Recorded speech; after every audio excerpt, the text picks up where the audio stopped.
Hi, Danielle. Hi, Casey. How are you? Whew, what a week. Whew. It feels like it's been a lifetime and it's only like Thursday.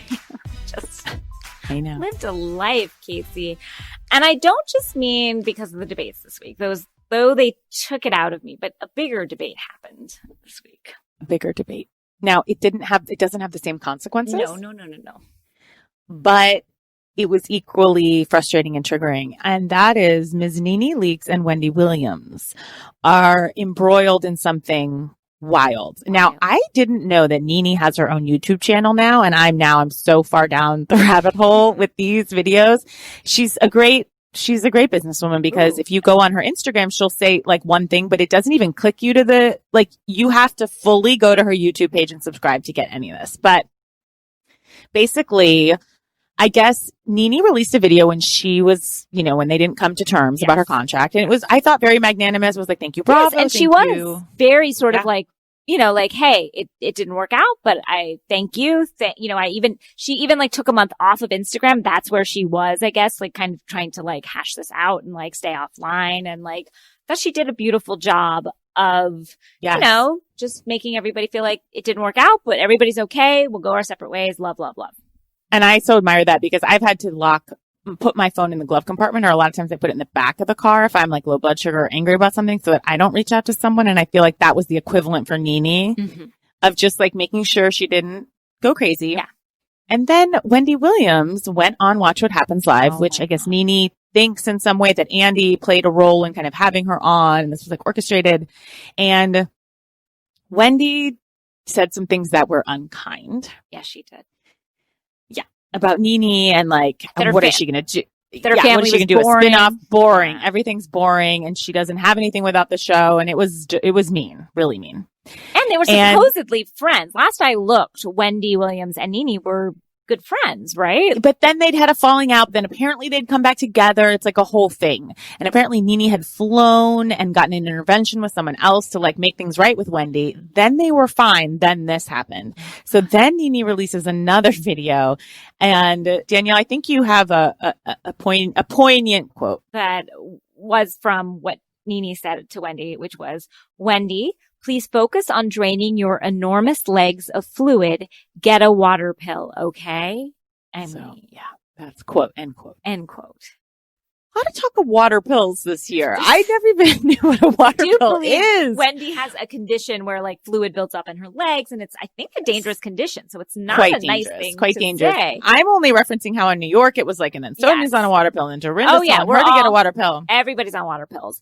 But I have a dumb question. Water pills giving you water or they're taken? Unclear. Okay. I do not have the expertise. I don't have my doctorate. So in water pills. Oh my gosh. So and then Nene kind of keeps circling the drain and threatening that she's going to come out and I think say different things about Andy, even though Andy posted something really nice about Nene and like the time that he'd had with her, and they're always going to stay in each other's orbits. I don't know. There's a lot. I don't know. This won't end well, I don't believe, but we'll see. Yeah. It's never over. It's never over. And I believe that Nene will be back. Maybe not this season, but I don't. Would Wendy ever go on Housewives? She doesn't need so. it. I mean, she's got such a big platform. She doesn't need it. She would. She goes on when she wants. I wish we could get Wendy on this show. I don't think we could. I know. I mean, if anybody as a friend of the fam wants to say, hey, Wendy, give a listen. We'd love to have her on. Well, I remember Jerry hosted her show. Maybe we could do it through Jerry.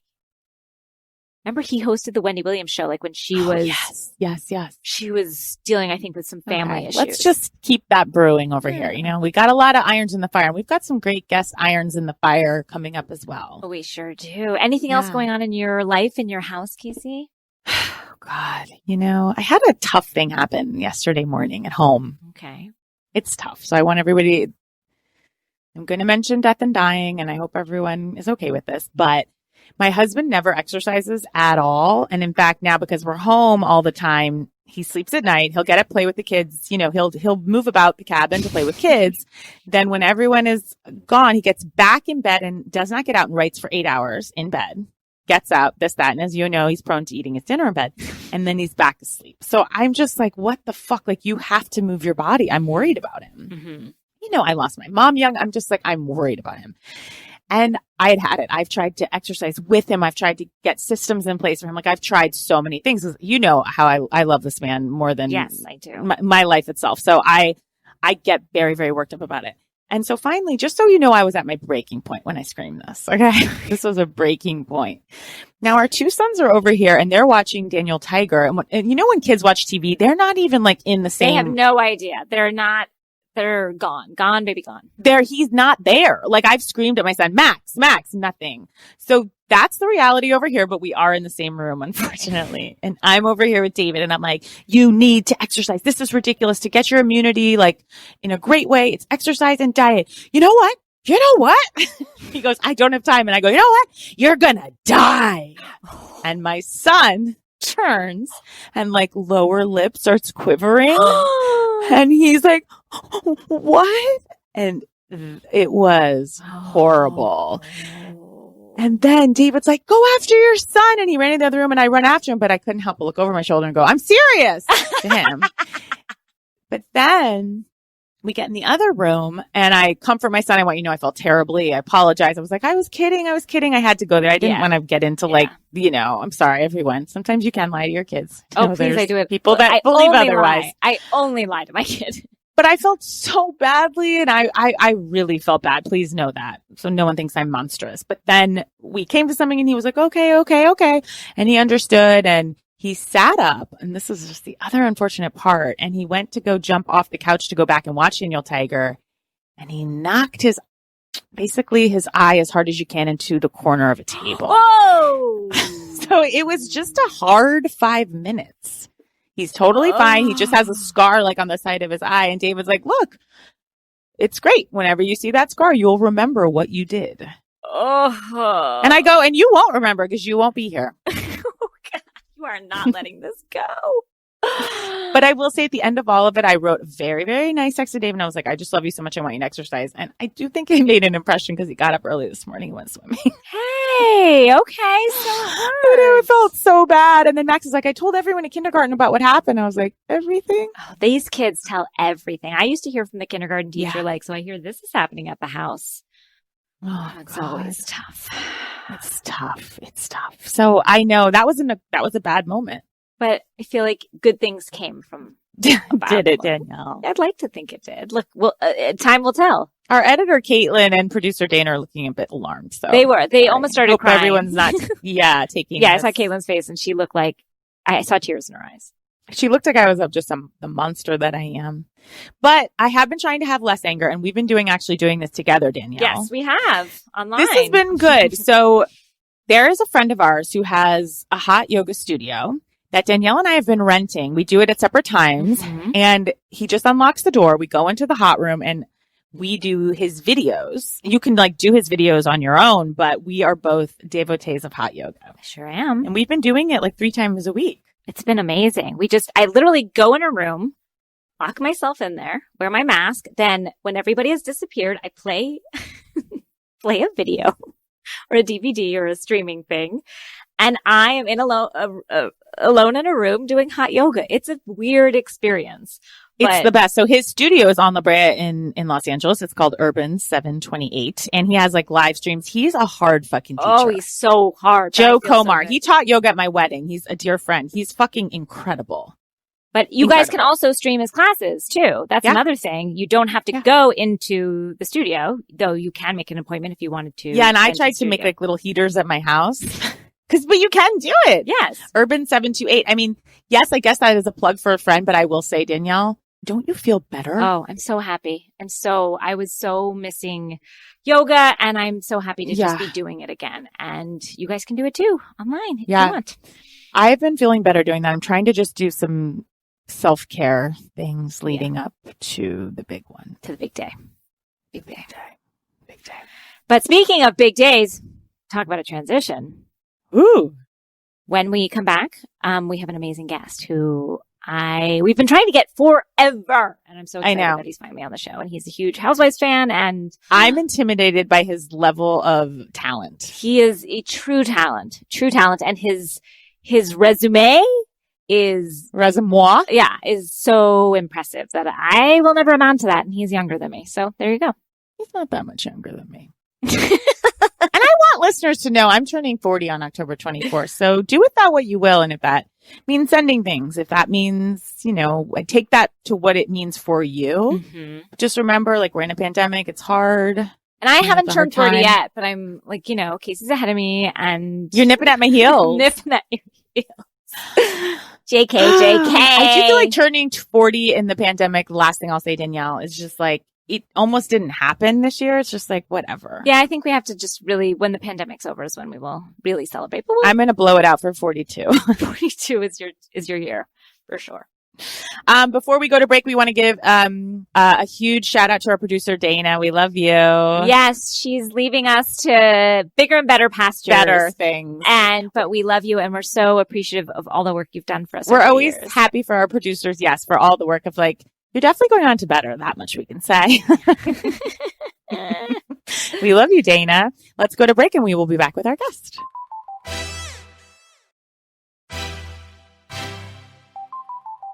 Danielle, shall we bring our guest out? Now, this is a person that I have loved for so long. Like, I met him years ago and I'm so impressed with his talent and his humor and also kindness. Those two don't a lot of times go hand in hand, but no, they do not.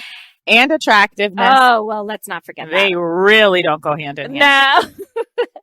But we've been trying to get him on for, I think, years, but he's so busy. We have not been able to. So thank God we're in the middle of the pandemic. And we got him. Although he is at his job. I'm going to just list a few credits before we bring out this gentleman and friend, Danielle. Mm-hmm. Former, maybe you've heard of it, Saturday Night Live, former head writer and now writing on it. And maybe head writer now. We're going to find out. He also wrote one of my favorite SNL skits, as my father would call them, of all time, which is The Bajancy. And one of mine, Dyke and Fats. He also wrote and directed the movie Other People with Molly Shannon and the show, which I love so much, which is mid-second season, The Other Two with our baby boy, Drew Tarver. He's a superstar. Please welcome Chris Kelly. Hello. Hi, Chris. It's so intense to be called attractive when I can see my face in the Zoom and I know it's not true. No, are you It's a real rough look. Oh, God. Chris, thank you so much. Now. Thank you so much for having me on. I love this. I've said this to you over email, but I look forward to this every week, especially during this hell year. When you guys are late on an episode, I am mad at you. I love it so much. I look forward to it, and this is so cool. We can't be trusted to come out at any specific time. Oh God, no. Here's why I'm mad at you. This is how I wanted this to start. Yeah, good. Okay, so what I'm seeing behind you, when I was not asked back to SNL, I was told, please don't enter the offices again. But it feels like you've put me in an awkward position because you are zooming us from inside 30 Rock. And it's triggering me. I'm going to tell you, I see a little window where Daryl Hammond used to let me smoke outside of his office, out the window, and I'm being triggered, and that's okay. Yeah, 1 minute before I started this Zoom, I was like, I wonder if I should not mention that I'm at SNL. But the background is so ugly, I needed you to know it wasn't my home. I can absolutely handle seeing your face in a room. Chris, what's going on with SNL? Can I ask? You guys are back. Do you have to live there more than you normally do? You have to live there? I do think we have to live there. I'm only back. I left a couple years ago, but I'm back just for a couple episodes leading up to the election because, like you said, The Other Two is shut down. So I don't have a job right now. So I'm back at my old job. But yeah, it's weird. The first show is Saturday and we're figuring it out as we go along. It's very bizarre. So people are going to be in the studio. People are in just the actors and the writers, but not an audience. There is an audience. What? I really don't know. Come again? There is an audience. It's less full than normal. Apparently. I haven't seen my parents and there's an audience? Yeah. They're following state regulations. It can only be a certain number of people and they're in little pods of people they live with a bunch of seats between them and masks, and they're getting tested. It's like, wow. I don't know. 30 Rock is a medical facility now. I bet. I do appreciate hearing the laughs because I do find it a bit jarring. And granted, this is, I guess, how our podcast has always gone, but to just like do humor into the void. You know, when you talk show host and you just hear nothing, it's just so awkward. Or it's always just like them and like a cameraman and a lovely producer. And like it's just, and you're getting those laughs. Yeah. They're sparse. So we'll see. I have no idea what it's going to be like. People have been literally like asking me, like I know or something, when the other two is coming back. So can you just, for our audience that watches this great show? We truly don't know. Yeah, we got shut down in the middle of the pandemic. So we had shot like 20 days and we were shooting a music video in the middle of Central Park. And in between takes, everyone was like, buy your plane tickets. Let's go. Everyone get out of here. And then we were like, guys, let's go again. 5, 6, 7, 8. And then we would do another take. And then we'd be like, I think we should actually leave tonight. Don't wait till tomorrow. Get to the airport. So run now. And then it was like, you're pitchy. Sorry. It was wild. So we don't know. We think we might start shooting again in the spring. So a full year, but I don't know. Can you tell us the premise? I've seen it, but it's such a funny premise to me. The premise is it follows two actors, Drew Tarver and Helena York, that are in their like early 30s and they're like struggling creative types, and it's just like not working for them. And then overnight, their little brother posts a very bad music video on the internet. He's 13 and it goes viral and he becomes a huge superstar. But the show's called The Other Two. So it follows his rise to fame through the lens of the siblings that it's not happening for. So yeah. It's so genius. It really is. It's just, it's such a funny concept, and his music video, I love. And then everyone watch season 1 because it's truly amazing. And Chris, where can people watch The Other Two? Well, season 1 was on Comedy Central, so I still think they're in like iTunes and stuff. And then season 2 is moving to HBO Max. So I think eventually it'll... Oh, excuse me. Oh, yeah. Hello. Moving on up. God. Oh God, I have so many more questions to ask, but I'm not even going to ask. Shall we start? Chris, tell us about your love of Housewives, where we're at with you and Housewives. Take us on a journey. On your journey, really. Oh, I feel maybe similarly to things that you guys have talked about. I've always, like, my in for the whole Housewives was New York. And so that's my, like, one true love, my first love, my main love. I love New York. And then Beverly Hills I've always watched as well. And now it's just sort of a thing that I like do. It's an obligation in my life. It's a dark hour I spend every week. I feel horrible, awful, dirty, furious after every episode. I hate everything I see on it, but I watch it and I'm ready to discuss it. Well, because we can't not. But I watch RHONY and I'm energized when I'm done. And I watch Beverly Hills and I'm mad at them. I'm mad at me. And then it does feel like a bad binge.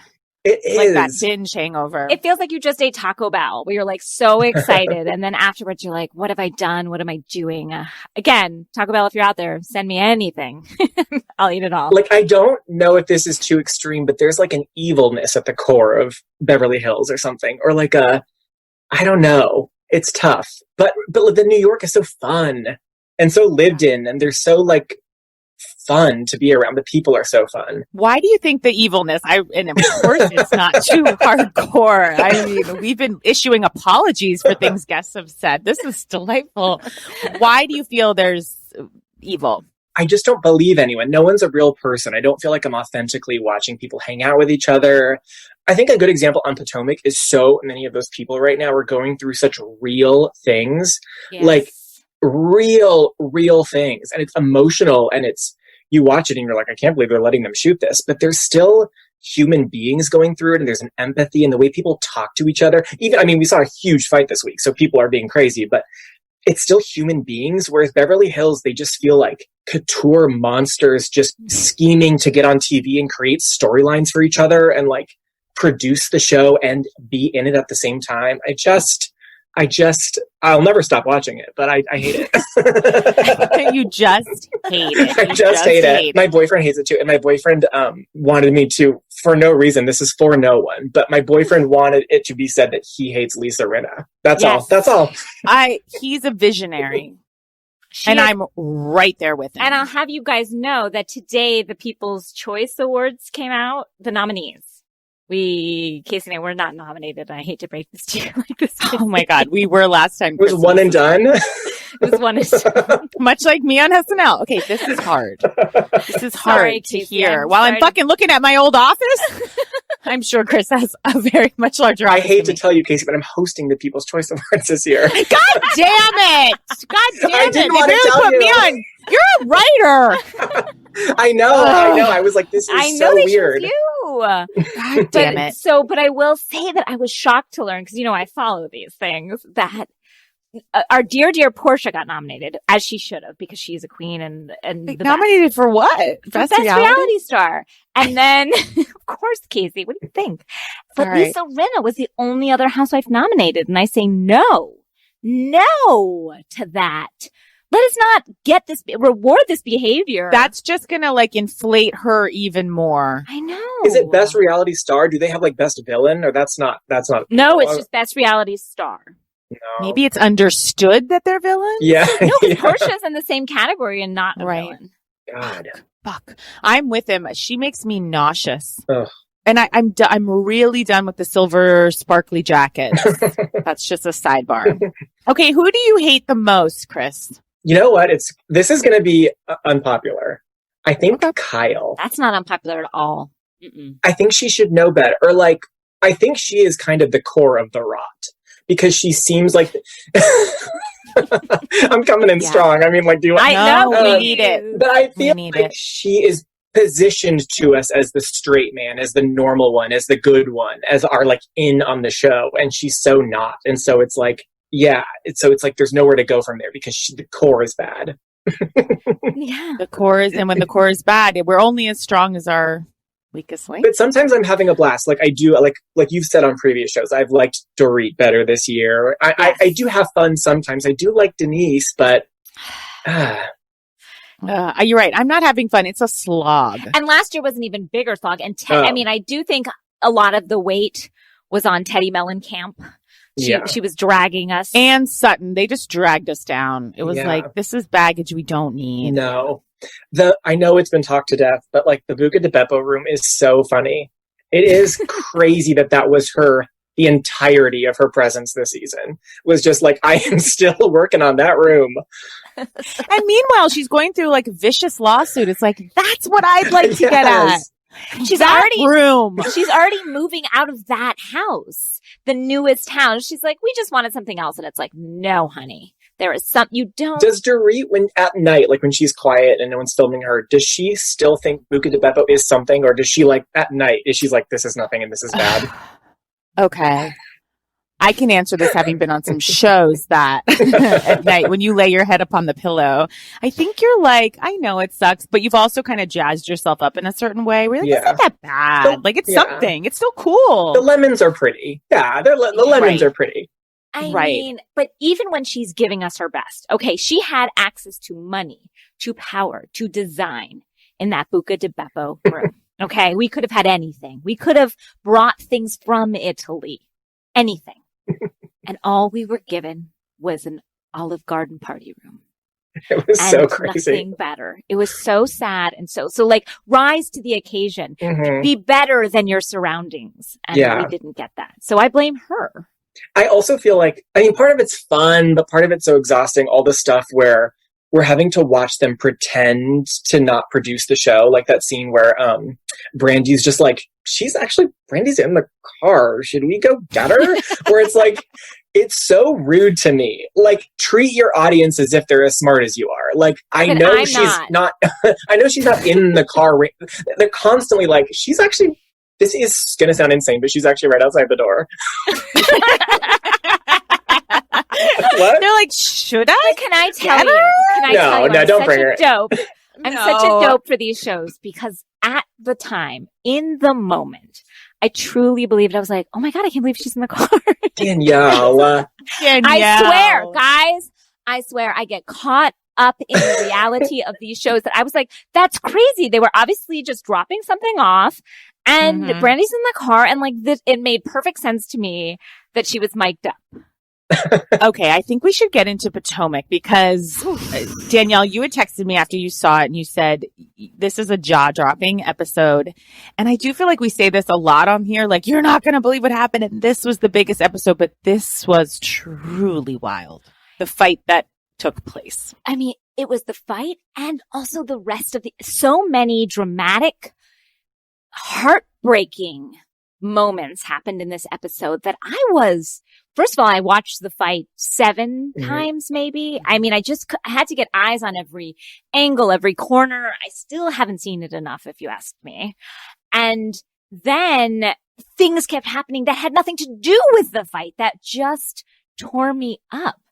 That I don't even know where to, I guess we have to start with the fight, but the episode as a whole was tough and amazing. Chris, where are you at with it? Well, I am coming to Potomac a little late. So my boyfriend has been watching it the whole time, and I started watching it last season and was like, whoa, this is good, as I would catch episodes, and then have been full-time this season. And I went back and watched all the reunions so I could like know my history on the show. Of course. But it is just full cylinders. It's perfect. Everyone is doing the work. Everyone comes. Everyone has a full story and humanity to them, and everyone has drama. Everyone is great. I love it. Everyone comes to play. Everyone, Potomac, except for Robin, but she's too tired. It's fine. She's still, it's fine. He's still giving me what I want from her. Yeah. Me too. But that's what I mean is like in Beverly Hills, they're also like wooden, and then you come here and every woman is so alive and interesting and like funny, and it's great. It's great. And beautiful. I feel like we're getting so much, and God bless Ashley bringing us into her marriage like that. That's a housewife. Take a page, Denise. Yes. Yeah. Ashley's not saying bravo, bravo, bravo when her husband's disgusting ass is out in a hotel room. Like, that is what I was thinking about too. I was like, Ashley started this season at a dinner by being like, my butthole was ripped wide open. And that was the chillest thing that's happened to her all season. that was like beautiful moment for her comparatively. But like her husband has a boyfriend. There's photos of him. There's a video of him. He's cheating, a post-nup. He's pinching bottoms. Left, right, and center with the bottoms. She's wearing a Burberry cape. I mean, and I love that she was in, and we can work into the fight, but the fact that she goes to the bathroom, perfectly came back and was like, what happened? That was perfect. It was perfect. Ugh. It was perfect. So the fight, just if anyone hasn't seen it, you must. I mean, it's like the most arresting moments of a television show. I chilled. Like I was scared. My body reacted as if I were there. Like every hair on my body stood up. It was because these fights happen so quick. And what I liked about this one is that you're like, oh, it's still going. It was long. Oh, still going. It didn't end to the point where I was like, oh my God, is this going to end? Well, it went long enough that you could see Monique just go dead. Like her eyes were like dead and in it and furious and like held on for so long that it was like a slow fight. It was stressful. Holding on to Candace's hair. Can that you was. imagine? Can you? I mean, and apparently punching her from under. Really? Yes, what we she said. I was holding her hair and I was just punching her from that under. Is the one, and I say this in all serious piece of advice we got, because when you are in a terrible situation, in a winery, in a wine bar, yes, Monique's mom, which struck me, and I was like, this is a good note, which is in a bad sitch, you step on someone's foot, you grab their hair, and you start punching their face. That's what she said she was attempting. That was her plan.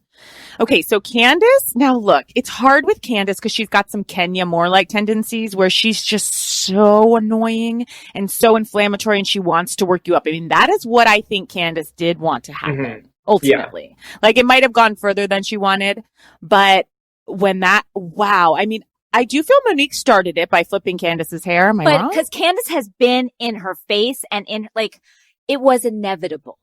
Mm-hmm. It was inevitable because she fucks with people all the time and she gets in their face and she takes low blows and she is a nasty little mean girl and someone's going to flip the fuck out, and it happened. See, this is so interesting because I came to Potomac late. So again, I haven't experienced Candace for as long, but it's a weird sensation. This season started and I was like, oh, Monique, I'm on Monique's side because Candace seems crazy. And my boyfriend was like, yeah, I think Candace tweeted some really mean things. And I'm used to what mean things are, but then seeing that it's like, you're a roach. It was so mean. It was so mean that I was like, oh, okay, so I'm on Monique's side. Candace is bad. That's what I think. And then it flipped. And now I like Candace and I don't like Monique, right? Or am I wrong? I want to know what's true. There's no right or wrong. I'm right there with you. Because it all flipped like 2 weeks ago when they were at the lake house. Because Candace was correct to pull Ashley aside. So our opinions are now changed. Yeah. And we only live and die off the last situation with someone. And that is, I think you're getting at the crux of the show, which is like, I thought I was right. She's bad. Yeah, okay. As they said in the musical Rent. There is no future. Oh boy. There is no past. Okay. Thank you. You are always trying to hold on and find your footing to be like, who's good, who's normal, who's the straight man, who's like, God. And it's you can't. It's quicksand that we're all stepping upon. I think I'm with you. I think Monique really did have me laughing though, because when the producers, and we're never seeing more producers than we are recently, but when the producers pulled her aside into that like weird stairwell, and then she goes, fine, I'm going to go around you. Runs around to the side of the barn. When she was running, I was like, get her, just because it was so electric. And then the other producer screaming at Candace, you need to get in the car. And she wouldn't, but that's who Candace is. Like if I had just had my hair pulled harder than it's ever been, had my foot stomped on and being punched in the face, you think I'm not getting in a fucking car and going? No, she wanted more. But that's why you're not a housewife, Danielle. Exactly. That is why. That's the only reason. But someone said, because I was trying to watch, like, people had like slow motion footage, and I watched all of I tried. I read any conspiracy theory about like things you didn't see and angles that weren't. Yeah. I was really like, I didn't even think that was available. I was like, well, the only thing I can see is what I did. No, I was like Zapruder filming it. Like, I was like, they showed us the split screen at the same time, and I was like, well, they're doing this for a reason. There's a clue here. Yeah.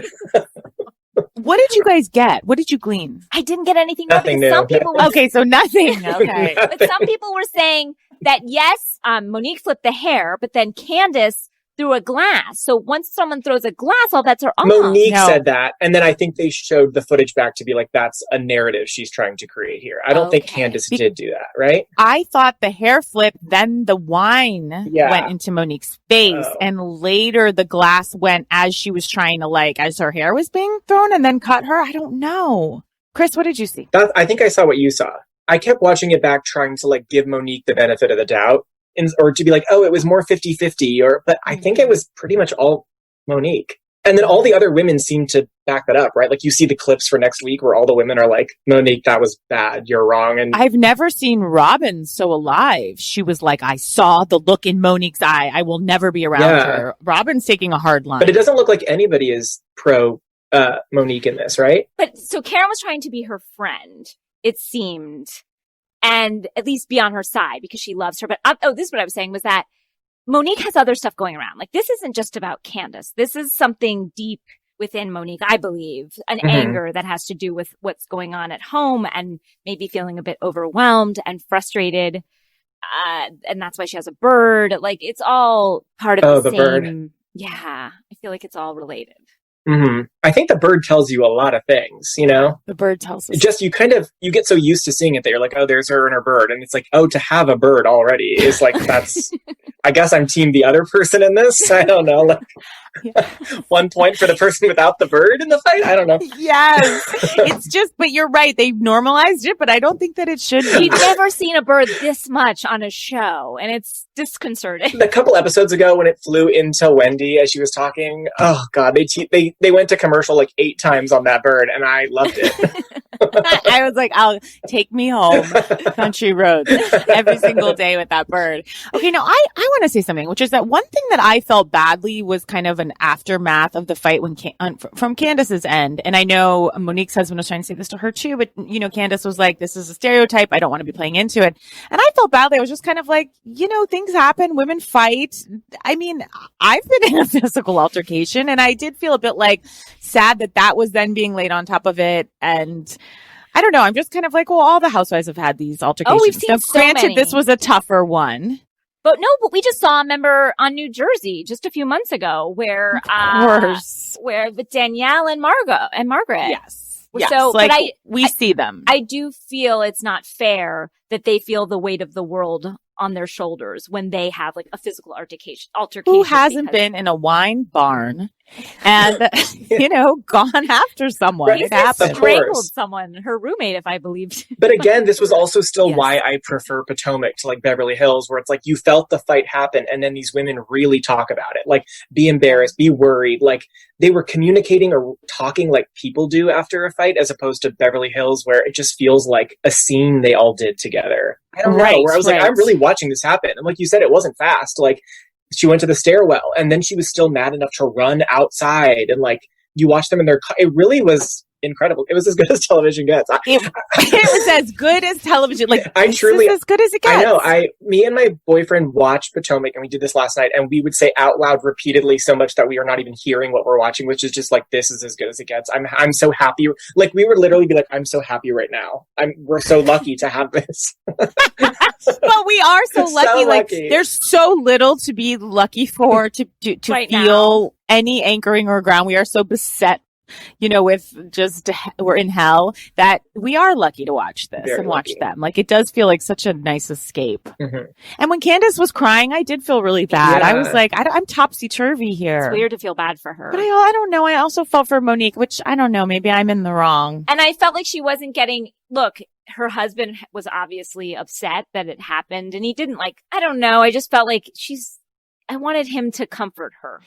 Mm-hmm. But her husband's like my husband, who's just like, anything I do, he's like, well, why did you do that? Like, I'm like, this person hates me. He's like, yeah, they probably do. Like, it's just always on the other person's side, which is hard to see. But I felt like Monique would have softened a little bit and said, and taken more blame on, cause she would refuse to say I fucked up. Like, she was like, I didn't want this to end this way, but here we are. But she didn't really take a ton of responsibility. But I think if her husband had been softer with her and just said, look, this is a fuck up. It is, and it's big. But, let's get to the bottom of this. What's going on? You know what I mean? Mm-hmm. Like, if there had been more tenderness, Mm-hmm. then she could have done more, as opposed to just sort of silent judgment. I don't think is helpful. Yeah. it was hard. I think it's like anything. If she could just own up to anything, but when people double down, that's when they become abhorrent. When she was just like, yeah, that's what happened. It was hard. No, she did. Well, it was very weird because she was also like, Monique was kind of defending how she needed to fight as she was like washing her daughter's hair. Like, it was just like the kid was there, but how old is that kid? I feel like old enough to not talk about fighting. I don't know. It felt tough. It all felt very weird. It felt like in acting class, we had to do an exercise where a scene is happening, but you're doing Yeah. something completely different. And it's like, see if these two things, because that does happen in life. She was like, I'm so sorry, baby. I fucking punched her in the face. I was like, whoa. It's like, do this separately. And Please separate these two actions. I did a scene like that in college where we had to come into a room and find something we were looking for at the same time as holding a conversation. And I remember I had never tried cocaine, but I was like, I'm going to be looking for my cocaine. Oh God, Danielle. that's so funny. So I didn't even know what that was. It's just I obviously got to get my fix. It was so sad. Wait, can I ask a question that I may have misheard this? Did Monique say that the startup costs for her podcast were $200,000? Or did I make that up? No, You heard that. you heard that. Now, you guys are good people to ask. Is that a correct number? I think we spent $2.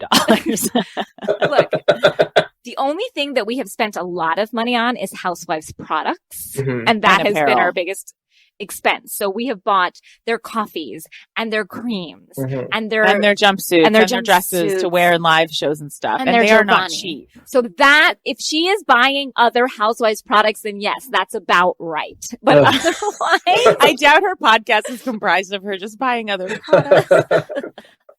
I was just like, oh, yeah, it's hard. Her thing is not for lazy moms, and then to be just beating someone up. It's all hard. she's not It's all lazy. I also think part of the reason I was tell me if this tracks, I don't know if it does. I was more pro Candace in the fight, and my boyfriend was more split, and he thinks it's because he's watched the show from the beginning. So has the history of being I just in my bones am pro Monique. So I have to give her the benefit of the doubt. I know she's wrong, but I just love her, and so I can't.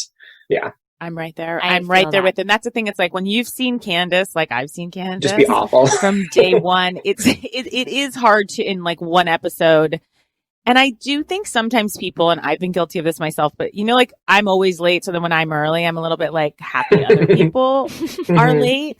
And I think Candace was a little happy with how this turned out. That she's been awful, but yet, I don't think she wanted to get punched and hurt. I think she got truly hurt. But I No. don't think she's upset about the attention that she'll receive afterwards and getting to be on the higher footing than she has been. Although I'll give her this, like when Chris was like, do you want to go to the doctor? And she's like, no, I'm fine. I was thinking about how Shannon Bedore would have reacted had this happened to her. She would have like lost her fucking mind. Like at least Candace had the dignity to not like do theatrics surrounding how much she'd been hurt. Yeah. And I want to give that to her. I mean, she could really take it. Guys, so much else happened in this episode. God. Shall we just switch over now to the conversation that took place, the chilling conversation between Ashley and Michael?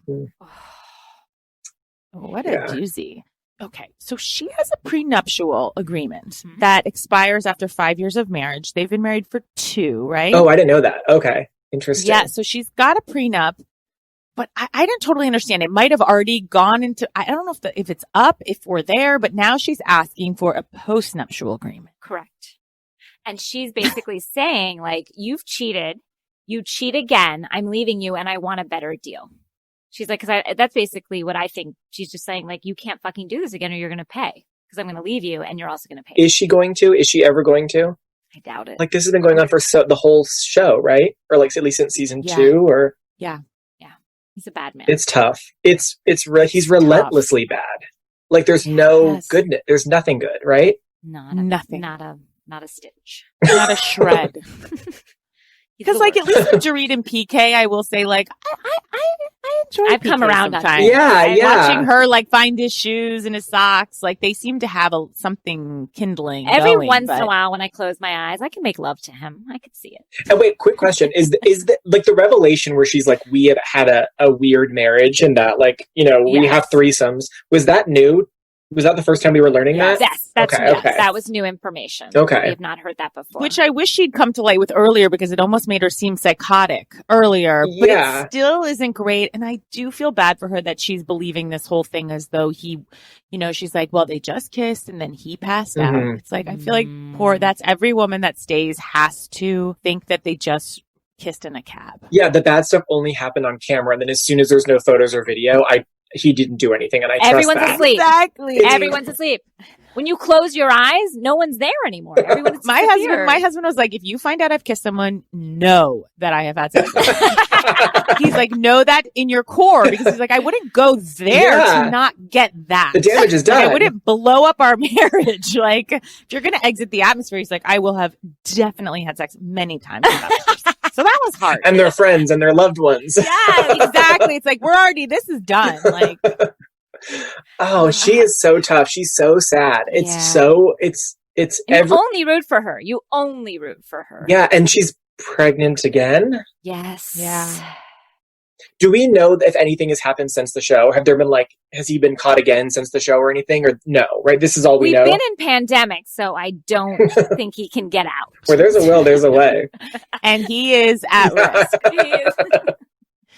I just hate him so much the way he was like, are you going to put baby Dean down? And he's like, so we can finally have some time. Yeah. He's disgusting. I mean, I know we say this all we can say about him every single time, but he's horrific. I don't like that about Monique's husband either. Like, there's constant jokes about, suck my dick. And when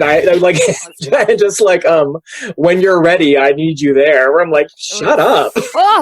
Shut up in general, let alone, you're on camera. Like, the fact that no one thinks it's weird to talk like this in general to your wife, let alone, not only is it okay, but it's so okay. Get me here. Get me in a close while I say this to my wife. Ew. Punch in. Oh, my God. Do you need it again? Do you need me to get it from this side? I'll do it again. Oh. Now, can we talk about another of many dark moments? Karen and Ray. This is the saddest to me. This is so sad.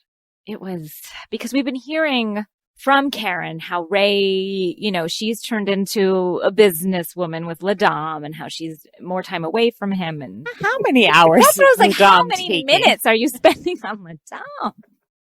I feel like if she got some organization going, it could take her 30 minutes a week. I do feel that. Okay, go on.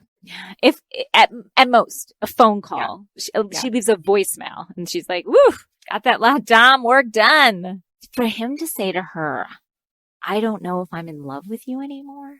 Guys, on camera. For so many years. In front of a podcaster. Let's not forget.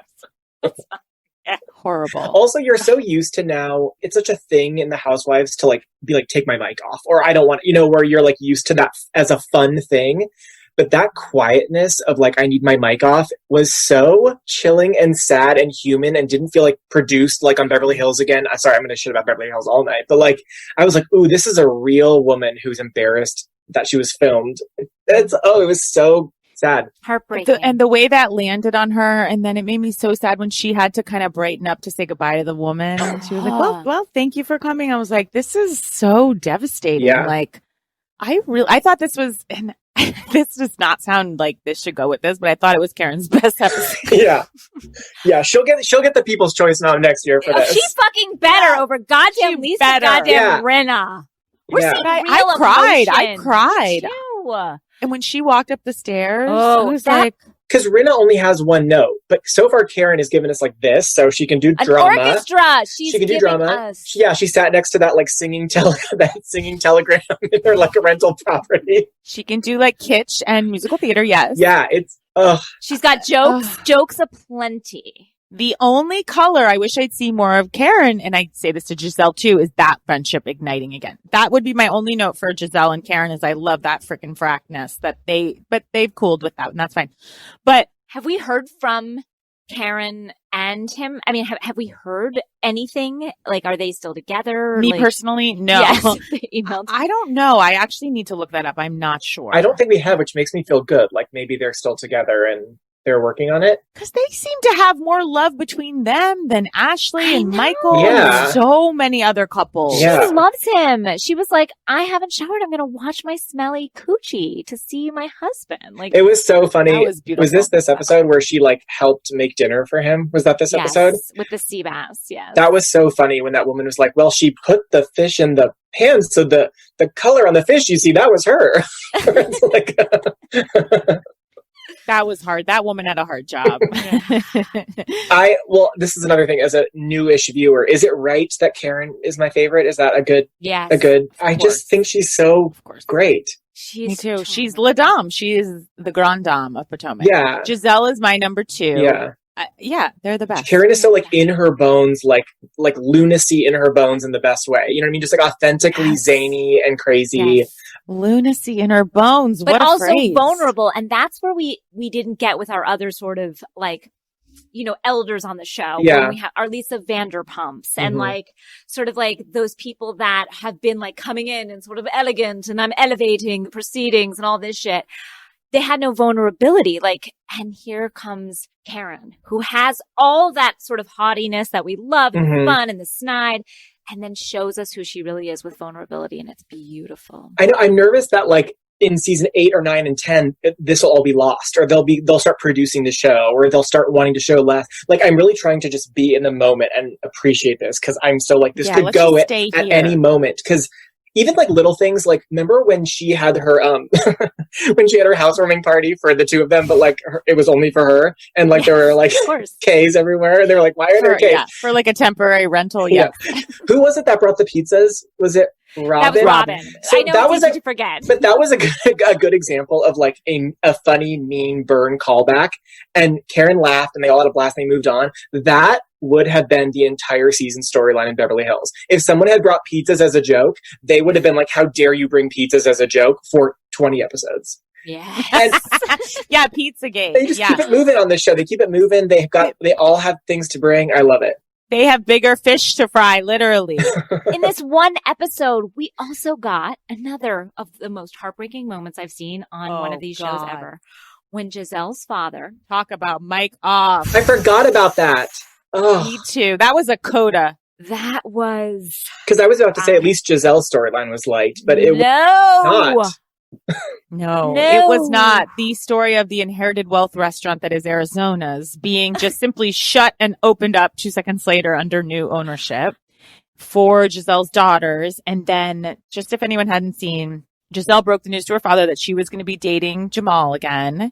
And her father seemed like okay with it. And she was really scared to tell him. And he was like, I want you to be happy or whatever.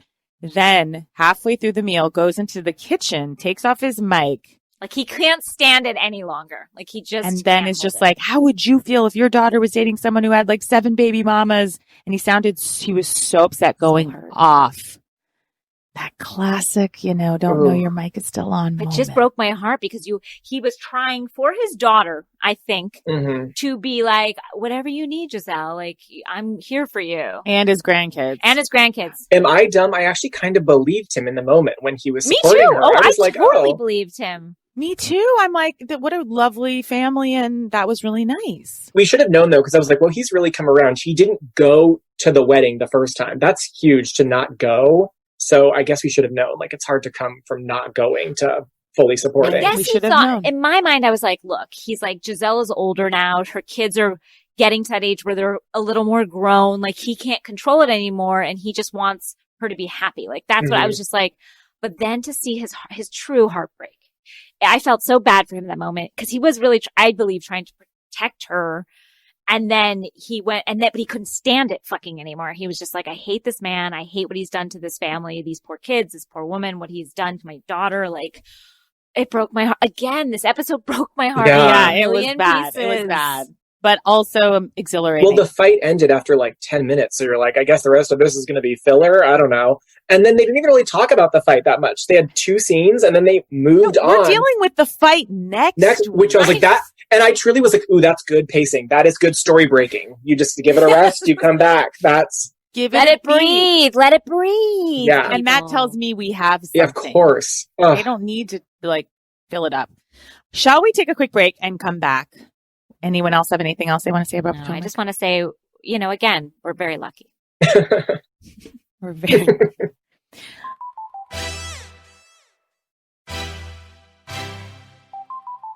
Okay, we're back with Chris Kelly.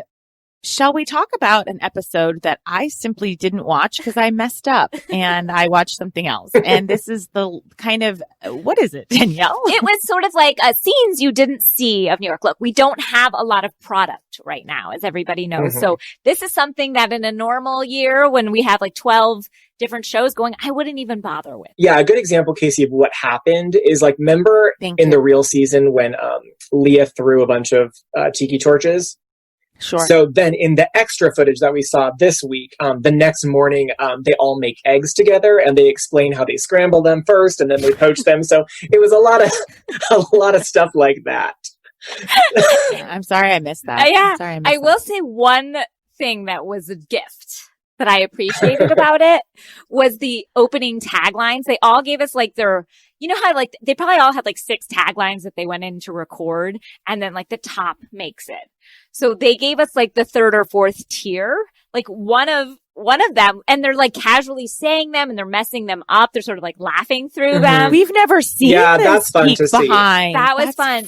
So I heard this one. This was from Tinsley and it was so weird. Her tagline was, who wants to grow up? Nobody. So shut up. Do that one. Like that's her in a nutshell. So it was just like, well, that's fun. Like, I'm sure she is like the Toys R Us kid. She's just such a little brat. Okay, so was it something? Were they welcomed scenes? Because when I watched like the Beverly Hills one, because that's what I watched by accident, the secrets revealed last week, I was like, oh, of course, all this didn't make it. There was a few funny Sonia lines that I thought were good. Like Sonia goes, Chicago guys, all they do is eat steak and poop in front of you. Yeah. That is true. There was also a really interesting thing where they did a segment on like Ramona uses her straw for props to get guys or something. And then the only example they showed of her using a straw to get guys was clearly flirting with the gayest man possible. Like a full gay man that they didn't address was gay, but they were like, here's an example of how that works. And it was just a full gay man. Or it wasn't. Those editors always have like a multi-game that they're playing. Yeah. And they also did a game with us. We got a game, which was like, what do you think happened first? Like there was a scene on The Real Housewives that we all saw. And then what happened like a minute later or a minute earlier that like brought this on sort of. So they had to do like multiple choice guessing. And yeah. I got a lot of them right. I was proud of me. They did show, I know you love Avery, right, Casey? Yeah. You are the one who loves Avery. I hate Avery. So another good example of scenes that were really good in the show and then they scooted and showed you 30 seconds before was, when Ramona's at the table kind of like stroking her glass like a dick or whatever. Yeah. Right before that, Avery's just like, I can't wink. And they're like, what? And Avery's like showing how she doesn't know how to wink. And I was like mad. I was like, you sent me the link for this, to watch it ahead of time. And I was like, I can't believe I had to type in a fucking password to watch this girl try to blink. They're like, nobody can see this early. This is password protected. And by the way, every time I give it to someone, I'm like, please don't share with anyone. I hate Avery so much. And Avery is actually single-handedly what worries me about this country in the future. Because everyone's like, next generations will be good. And I'm like, no, they won't. Because look at Avery Singer. Single-handedly. Yeah, she's bringing us down. We also got the aftermath of, remember, this was a tough moment in the season when Ramona at that Halloween costume party, when she accuses that guy, she's like, oh, you even put in like a little fat stomach. And he's like, no, this is really my stomach. We all remember that moment. And then you see that you see later footage where she still doesn't get it. And then in the testimonial, she's told like, no, that was that guy's stomach. She's like, wait, what? That was his real stomach. And just, yeah, like she never. See, that to me, they should have had that. That feels like real episode worthy. So there was some buried treasures such as those. I also feel like Leah was a big part of the whole season, obviously, but in this episode too, you could tell it was like, here's our star in everything. All the scenes are Leah. It's so much Leah stuff. How do you feel about Leah? I love Leah. I mean, come on. Yeah. What if I was like, no, boring. I don't like her. I can't. She's great. She is true. And you can tell that the show knows they have something, when you're like, we have a star. She's great. They sat her right next to Andy, right up top. They're just like, this is the new star. And she is a good scene partner. She brings out the best in everybody else. Everyone else is fun to watch with her. Like there was even some dumb scene where, what was it? Her and Sonia went to like shock therapy together or something. Yes. That like, or it was like a shock exercise. Electroshock therapy. They got electric. I can see them being like, we're going to throw axes on the trip and we're going to go to electroshock therapy. Who wants to meet up after? No, they went to this like new workout craze where you put on a vest and it like shocks you as you work out or something. I don't know. Oh yeah. We've seen that on Beverly Hills. Okay. But it was just the two of them doing nothing. It wasn't good, but I was still like, I like this. And we also got a new Leah testimonial look, which was interesting. Yeah. She had bangs and then she was just wearing a choker that said sex. So, we got a new look. It was a look that I was like, I don't like this, but I like Leah. So I'm like, I guess I'm wrong. I guess I like it. I guess it's good. That's how I feel about, so Matt McConkey has a hat that he just bought from Married to the Mob. And it's actually really cute. It's just a black hat and it says the letters, just the letters. But I feel nervous about her brand because it's so not great. But I'm like, am I wrong? Well, I want to get a sweatshirt from it. They had like these little sort of like sweatshirts that I'm interested in. So I don't know again if I like Leah or I like her brands, but I am. Because I love Leah. Yeah. And I'm like, do I spend the money on this? Nobody has money to throw away right now. I'm just like, but I do for Married to the Mob. Yeah. Yep. I'm so curious to see what the dynamics will be next season. Like who will be on it? Like I can't picture what the chemistry is going to be. Yeah. It'll be interesting in like 5 years and God willing, we're all still around and we're all still enjoying this show, but to see how Leah is after having been on for a while. But again, let's live in this moment. There is no future, there is no past. I think she'll turn, but we can't focus on that. Of course she'll turn, but not today she won't. Not today. Not today. And this is sort of off subject and back to Beverly Hills, but I heard a rumor today, but from no reliable news source, like more just a blog. I'll spread it. I mean, that's basically what our news source I'll spread it. Go ahead. But I heard today that Erica had been demoted to friend of. Has anyone else heard this? I haven't heard it, but. That Erica Girardi. Do you think she will stand for that? Do you think she will still do that? Stand for that. Yeah. Mm-hmm. I don't need her anymore. I don't either, but I think she will stand for it. I think Erica has a savvy business sense and she knows like, for me to be relevant, I need to be appearing on this show. Yeah. I don't know if it's true. I mean, that makes sense. I know this is such like trod territory. You guys have talked about it, but like, would they just start over? They won't start over. Yeah, I feel like for Beverly Hills, you hear those things about like Kris Jenner joining or things like that. I'm like, this is just more of the same problem, right? I don't know. Yeah. We need our Leah. We need a different. They've gone into this like soap opera-ish I don't know realm. if we can find that in Beverly But Hills. unless they're like, they're just like Beverly. That's what Beverly Hills is. It's not going to be authentic. It's going to be. I don't know. It feels like performers, and that's a problem. Yeah, I don't want that. Yeah. Are you excited for Salt Lake? I am. When does it start? I'm hearing November. Okay. Yeah. Look alive. I mean, I know. No, I'm excited just in that I'm like, okay, there's more. Like I thought we were running out. I thought we were done, but we still have another season. Okay, that's something. That's good. And I feel like they filmed this so long ago. We're not going to have that issue I'm having with some other reality shows where it's like halfway through, they're like, and then COVID-19 struck. Yeah. And I'm like, how dare you figure this out? Yeah. Stacey and Darcy.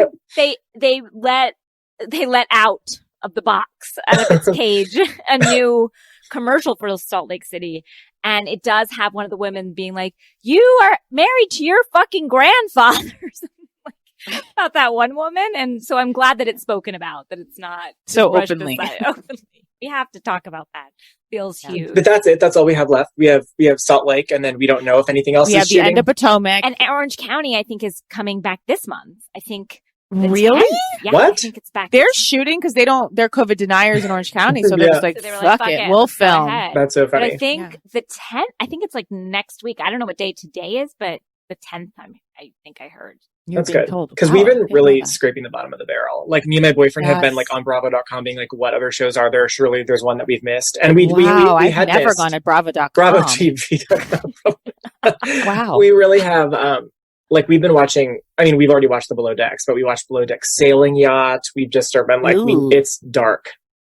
Have you watched Stacey and Darcy No, on TLC? no. Please, Wait, Chris. what? I don't even know what it is. Darcy and Stacey. I keep messing this up. Oh, I have seen that. Okay. It was With just the Stacey twins? and No, Darcy that got you confused. no, I don't know what this is.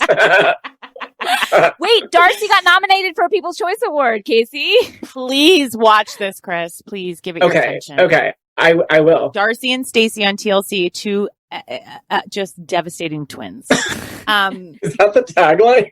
That's Two the devastating tagline. twins. They're full of hopes and dreams. And Botox. I know I keep talking about it, but it truly is the greatest. Chris, before we let you go, will you just tell us what other shows you're watching? You don't have to get down in the garbage. I mean, because you probably have to watch everything and try to keep up on stuff. Although it seems like you're, if anything, lacking for things. I know I don't have to watch. I mean, I only now that I'm at SNL, I guess. But what else have I? What are other shows? I haven't really watched anything new and good. I just watch old shit again. Are you watching the Nexium documentary? No. Should I? Vow? I feel. Yes! Okay, wait. I feel like some people have said it's good and some people have said it's boring. Is it good? It's It's beyond Great. good. I do want something that's like juicy The and I can watch. storytelling is so good. Okay. It's such a well done documentary because I hate even sometimes documentaries you like the subject but you're like this is done so terribly. Is it all week to week or are they all out now? Because Week to well, you can watch probably 8 now, but Great. I've been watching literally the second it starts. Whoa. I sit down and watch, and just know it unfolds. It gets crazier and crazier and crazier. Okay. Like they tease it out so well. okay. I love I'm it. trying to think of what I watched when my answers are bad. Like we've been binging. We binged Sex and the City from the start, Seinfeld from the start. So many Wow. episodes of television. I just went back to Arrested Development. Oh, yeah. and just blew through that in like one day. I also caught myself after the whatchamacallit the other night, the debate, which was tough. I found myself I was searching for something. So I watched the David Foster documentary Mhm. and which I needed. It was a great palate cleanser and a Seinfeld. Like I was like, I just need like something that makes me feel good. Yeah. Sometimes you have to just go to a reliable source of jokes and humor. Yeah. Sex and the City truly is the best thing. What's your favorite show, Chris, of all time? Well, growing up, it was like Seinfeld. I grew up watching Seinfeld and Saturday Night Live every week, like from the age of 8. So that is like, I memorized all the SNL sketches. I would print them out. I would assign parts during lunch. During lunch, I would be like, this is what we're doing. We're going to practice the sketch, I guess, and then do it. Yeah. Seinfeld and SNL, like when I was little. So was it so wild for you that you were the head writer of SNL and got to work with Molly Shannon in your show? That's so special. That was very cool. Well, Molly Shannon in my movie was really cool because she was the cast that I really remember from being little. Yes, me too, growing up watching. So it was very, very cool. And I can like gush to her because she's so like lovely and normal. that when I gush to her about how great she is and how I looked up to her, she's very much like, I know, isn't it so cool? Like she just like likes to hear it. I went to dinner with her once and I was like, I don't think you understand what it means. She's like, oh, yay. Yeah. Like she's such a nice person. When we were filming, because Jesse Plemons is in my movie with Molly Shannon. They play mother and son, and a sad spoiler is that it's about her dying. But Jesse Plemons was very much like, it's so hard to shoot scenes with her because I'm such a fan of hers and I feel like I'm sitting next to Mary Catherine Gallagher. Or he was like, it was very easy to cry at the idea that she was dying because it was Molly Shannon dying, so I could get there very easily. She's so beloved that he's like, I don't want this to happen to Molly Shannon. Oh, yeah. I love it. And how have you loved working on SNL? I know you left for a while. I did. I left 3 years ago, and then I did like it. I like the combination of writing and comedy and also live theater. I like the putting on a show element of it all. I like the there's so much adrenaline. Yeah, which is like maybe the bad part of it for some people because it is a hell when you're going through it. But like the 30 minutes between dress and air when you're making changes and you're not going to make it in time and you have to tell props this and oh my god, the cue cards are wrong. I just I would remember being like, this is so cool. I just like the aliveness of the insanity of it. I like the most. The best. I love that you appreciate the moment too, that you're appreciative of like, this is so cool that I get to do this. Yeah.